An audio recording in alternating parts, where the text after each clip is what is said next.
morning. My name is Carl Abraham. I'm from the United States, and my background involves safety and safety engineering and protection of athletes in a lot of different sports. Today, what I'm going to do is focus on head injuries, both concussive and subconcussive, in the sport of soccer. If you take a look at the first three slides, you'll see that individuals are attempting to head the ball. One thing common with all of the slides, and if you go back, is not one of these people are happy or smiling.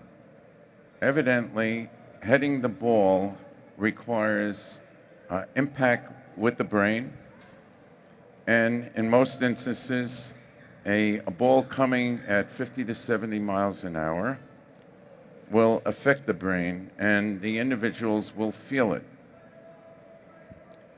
Now, the brain, as we will see, is the most important part, most important organ of the body. And we can take a look at the different parts of the brain. This is the frontal lobe. This is right in front. This is at your forehead. And you can see that if you take a look at the characteristics, it involves problem-solving, planning, memory, parts of your speech. And if you look at the parietal lobe,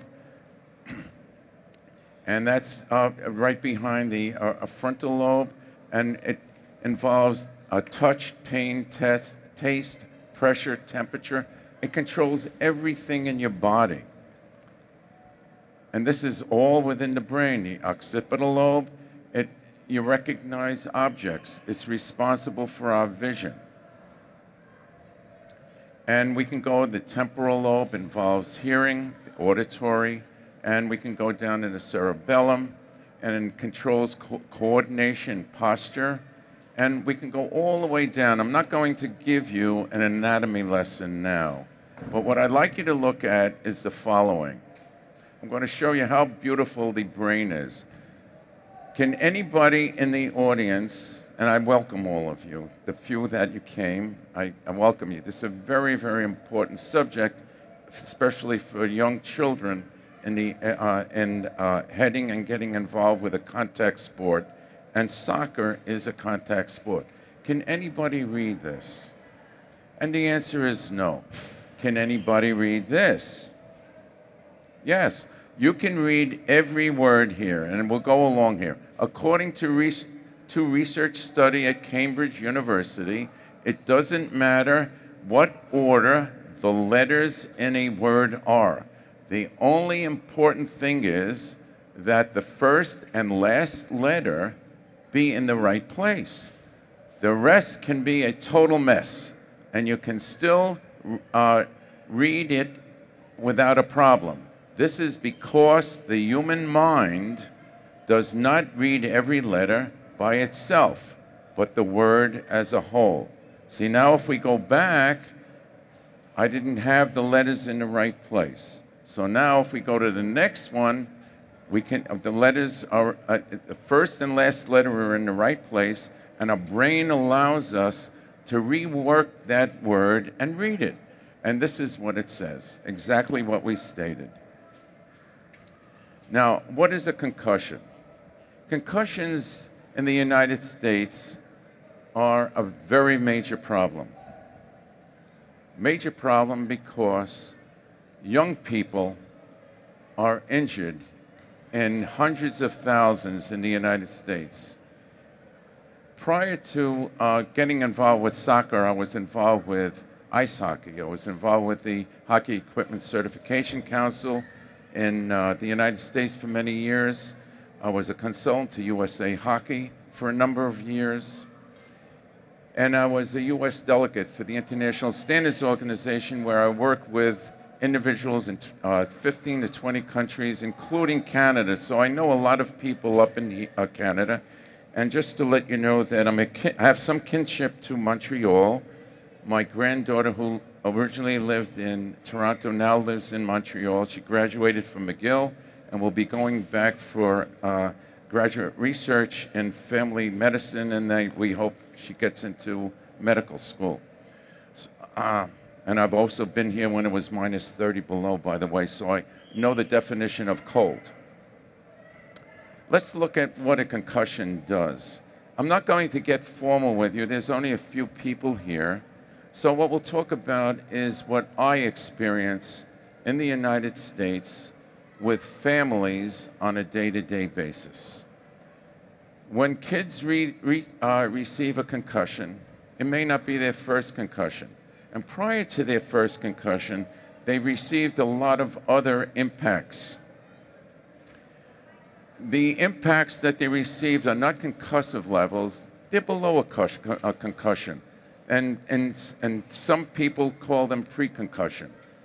We call them subconcussion, and we'll get into that. That's a separate area, and that's an epidemic now in the United States, only because of the recent research that we're able to look into brains and look at the chemistry of the brains that they're changing. We don't have to wait until football players die and donate their brain to Mass General or the people up in Massachusetts or other universities. We can now look into the brain with sophisticated equipment and determine what is happening with lower impacts to individuals, especially to young children. Now, we also know, we see a few young women in the audience, is that young girls and young women are more prone to head injuries, which we found out in the United States, than their male counterparts. Why is that? Well, one of the reasons, or two of the reasons, is that their neck muscles and shoulder muscles are not as strong as their male counterparts. And as a result, they're more prone to getting hit with a resulting injury to their brain, not a concussive brain injury, but a brain injury than their male counterparts. When you receive a concussion, a lot of things happen. I'm going to give you just some of the stories that I receive from parents, calls. In New York and Florida, and throughout the United States and Europe, I handle a lot of personal injury cases in a lot of different areas. I handle cases in which young children are burned, over 70% of their body being exposed to a flammable material or wearing apparel, exposed to individuals that wind up as quads or quadriplegics, young kids. And the individual that invented the face mask in the sport of football many, many years ago that eliminated quads and quadriplegics of young children in the sport of football. And our football is a different expression. You use football up here for soccer. We have soccer and football. So that we did, I was involved with many years ago. What happens is I receive calls from parents that their coaches and doctors have given permission to go back and play soccer after they received a severe concussion or a concussion. They've been out for months or weeks.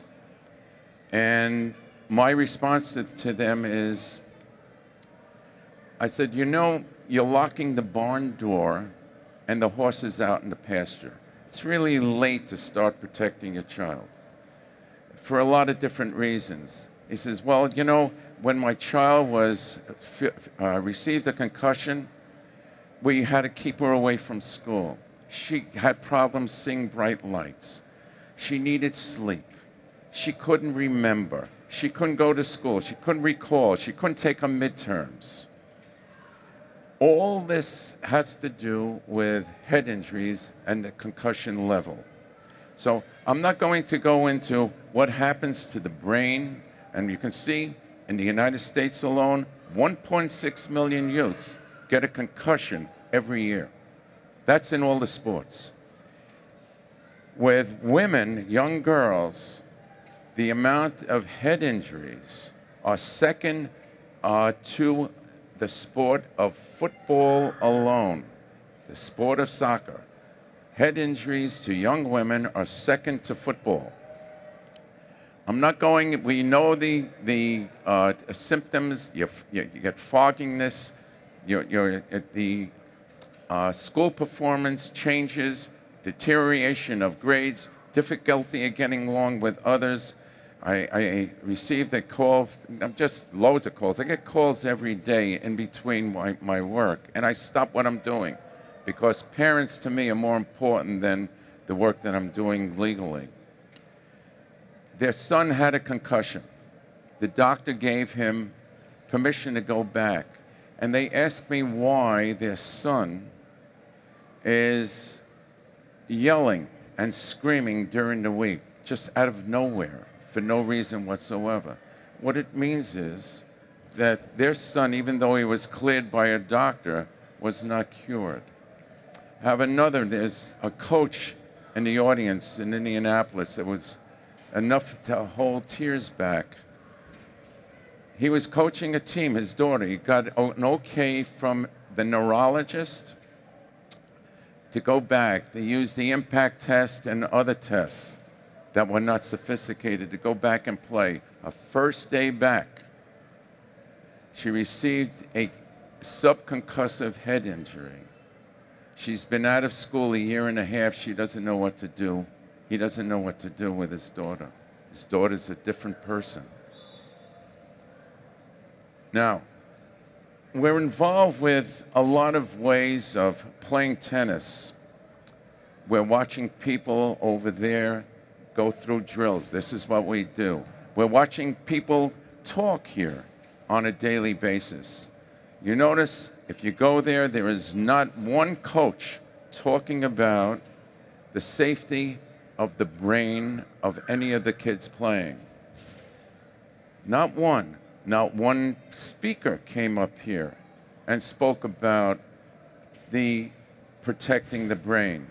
Yet you walk around these booths here. There's a booth here where a company is selling devices for a tennis elbow, for a knee, for different parts of their body.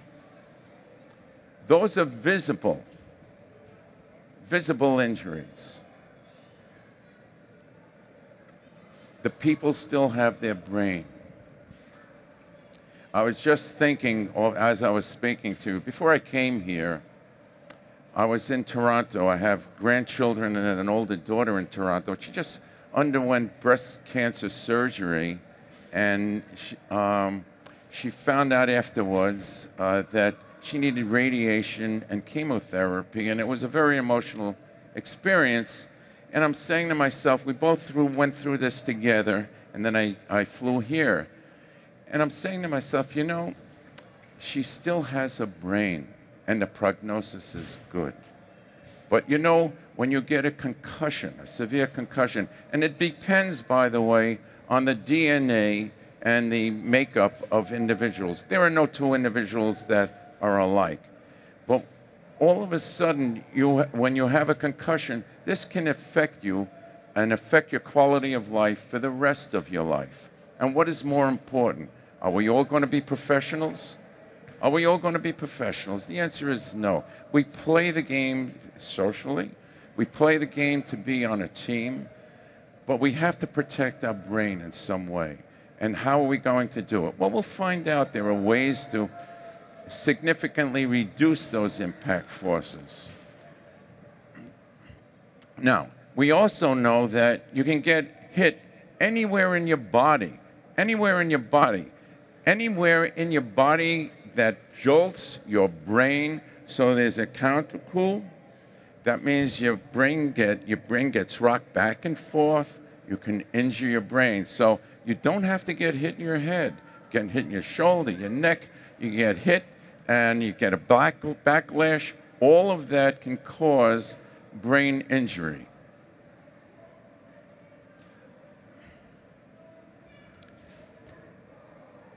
Okay, most important, is that we have a lot of people that have brain injuries, excuse me, have brain injuries that are afraid to report it.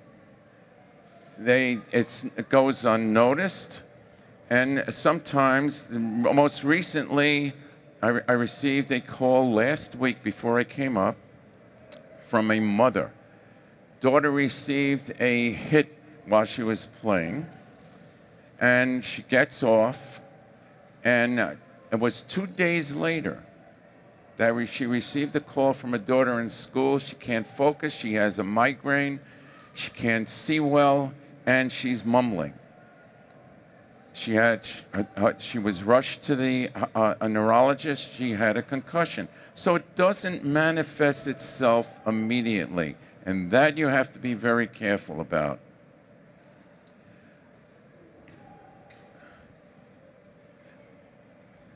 I want to point out one thing here.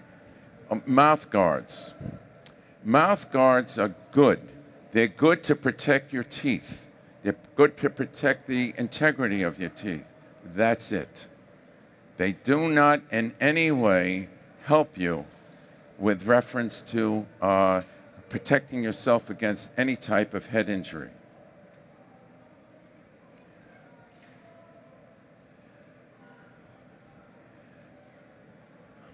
I gave you just a few examples of what happens to young children when they're injured. But these are invisible injuries. No one sees those injuries. If I put something on here to protect my arm, my knee, we can see that something's wrong. If somebody gets a broken leg, we can see that they have a cast on. No one sees a concussion. Nobody on their team sees a concussion except the person themselves. They feel it, they experience it.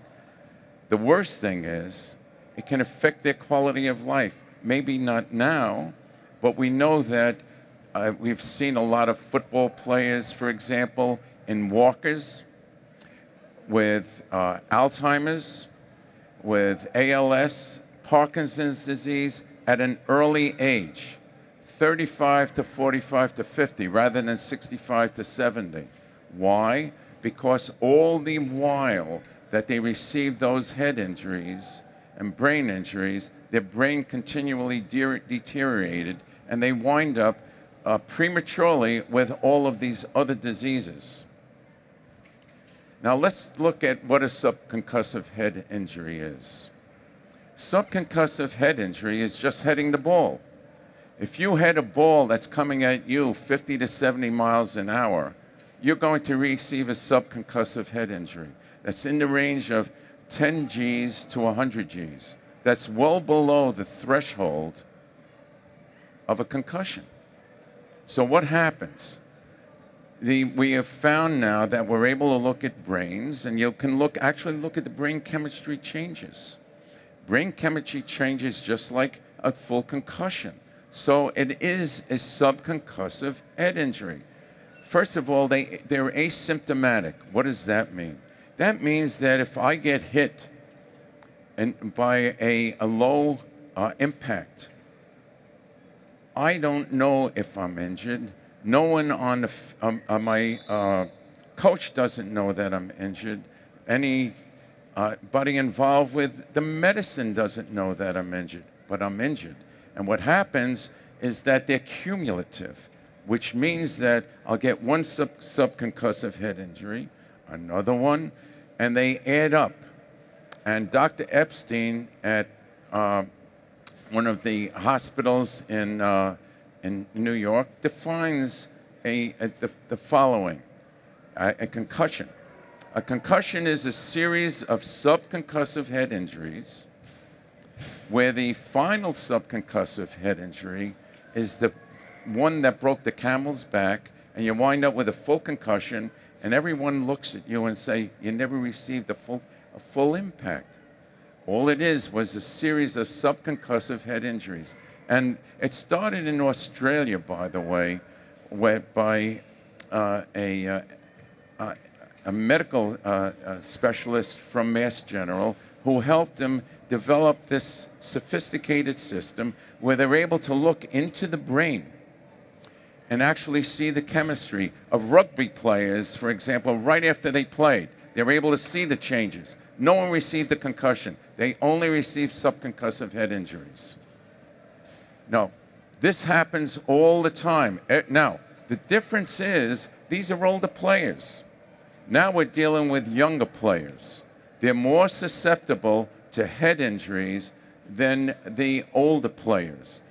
A growing brain, a developing brain, it doesn't fully develop until they're 25. So they're more prone to head injuries when they're younger than when they're older. Okay? An older person, their neck, football players, their necks are stronger, their shoulders are stronger. They're able to withstand those impact forces a lot better than younger kids. So what happens, we have to be careful, as parents especially. What are we interested in our kids? We want our kids to have a good time. I'm a father of 6, grandfather of 9. I always wanted my kids to have a good time. I always wanted my kids to be safe. For example, if I'm a coach and parents drop my kids off, or my children off, I used to drop them off at the soccer field, there's an expectation that that coach will treat my children the same way as I would treat him and care for them. And what they're not doing is really caring for them if they're not protecting their brain. Now, what's happening is we have the so-called impact testing in the United States. This impact testing is used as a zero balance as to when the kids come in, what their brain level is. And if there's any change, they're going to be able to detect that change. However, there's no way that they can detect subconcussive head injuries. Now, FIFA Federation has approved the use of shin guards. They approved them in, I think it was 1990. Now, everyone is required to wear shin guards, and it saved the individuals, the kids that are playing, it saved their shins, saved their legs, and it was good protection. And at the beginning, they thought they'd play a little rougher. It never happened.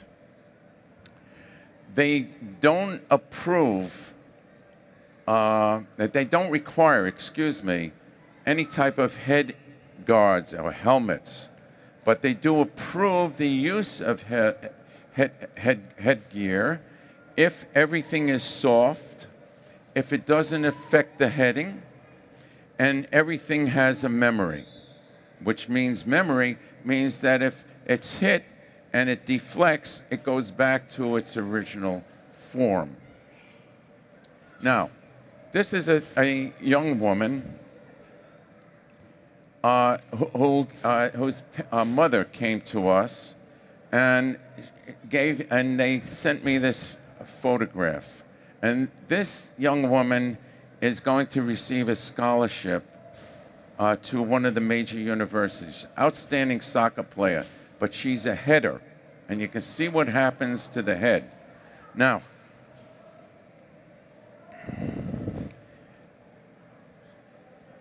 we also know, let me just point out one other thing about how beautiful the brain is. If one part of the brain is injured, another part of the brain can compensate for the injured part and perform those functions of the injured part. There are subtle differences, but it's very difficult to detect. I can point out one other thing.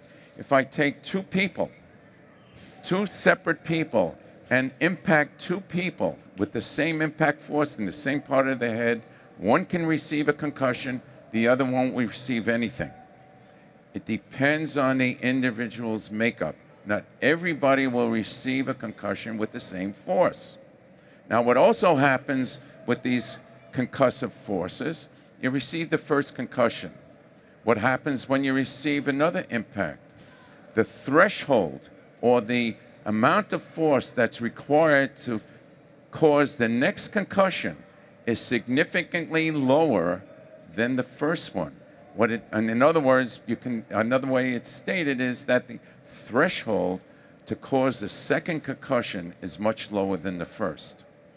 So we have now problems once a child is injured. So I get calls. My son had a severe concussion. As a father, they said, as a father, what would you suggest? I said, look, let's talk as a specialist as a father. As a father, my advice is that there are many other sports that are non-contact, that are team sports, that your son can get involved with without jeopardizing his future. I says, if he's not going to be a professional, I said, what's more important? His future in going to school or the risk of getting another concussion and affecting the quality of his life forever? And I mean forever. There are parents that are taking care of their children, teenagers, that are learning to walk, learning to talk after a full concussion. I'm not talking about anything. And there is nobody here that's playing soccer that is immune to these types of injuries. They happen. They happen frequently. They're not publicized enough. And that's a big problem too. If they were publicized a lot or enough, more people would be interested in the welfare, safety and welfare of their children. They'd know a lot more how to handle all this. But right now, it's not publicized sufficiently. In the United States, it's publicized on a daily basis. I do want you to know that. Now, I have invented a lot of products that are sold throughout the world. And my most recent product, I'm going to teach you all how to become inventors. What we have to do when we look at a problem like this is, what is the most vulnerable areas in the brain that we have to protect on impact only? We're not talking about the rest of the body. We're just talking about the brain. Two areas, it's the frontal part and the back part, the occipital part, okay? So now, if we know that kids in a lot of sports wear sweatbands. We wear sweatbands to absorb and dissipate the perspiration. So we know that kids will wear a sweatband, okay? But sweatbands do not absorb and dissipate impact forces. So we have to do a little more than that. So,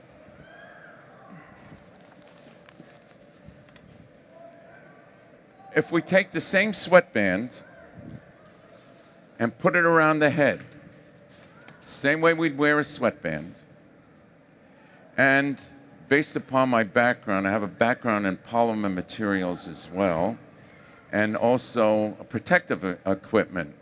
So I know what goes into protective equipment. And I was able to put a polymer in this headband, and all it is a headband. And it stretches and fits everybody. It's one size fits all. And what it's able to do is significantly reduce the impact force of a ball, of an elbow, of an individual falling to the ground, an individual coming in contact with another head to head. See how simple this is? All it is a headband. It's not a helmet. And a few 100,000 people in the United States, kids in universities. It's approved by the National High School Federation. The NCAA uses it. It meets all FIFA requirements. See, it's soft on the outside. It has complete memory. It also breathes. In other words, you perspire inside, it goes right to the outside, just like an ordinary sweatband. So what we're able to do is actually significantly reduce those impact forces. Very important, very simple. This is not a requirement. But what is more important? Let me just show you this. Next slide. To show you what we're doing is we're creating this product now. What we're doing is this young woman before. This is her after a game. She still is not concussed. I bet, though, they've never measured it with sophisticated instrumentation, she does have subconcussive head injuries. This is the level of play that she plays at. You can see she looks terrific, is terrific. Before she got involved with us, oh, there it is. She wasn't wearing anything.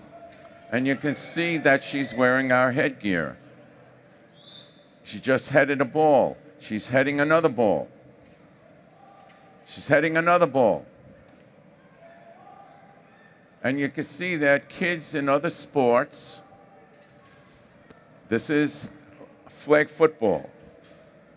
Kids playing basketball, especially young women. We have women's basketball teams, NCAA and the high schools using this. Now, let's look at what is required. Now, you tell me what's more important, your kid's shins or your kid's brains? Is those protecting the shins going to get your kid in college? Allow your kid or child, I call all my kids kids, allow your child to lead a quality of life for the rest of her life just protecting the shins? Or are we going to protect the brains? What is more important? What I'd like you to leave you with is the following. None of us never want to have to visit any one of our athletes consistently each day in a hospital, watch them turn into someone not themselves, or attend an athlete's funeral. That can happen. And I'll handle anybody's questions if you have any. We can handle 1, 2, 3, 6 questions. I thank you.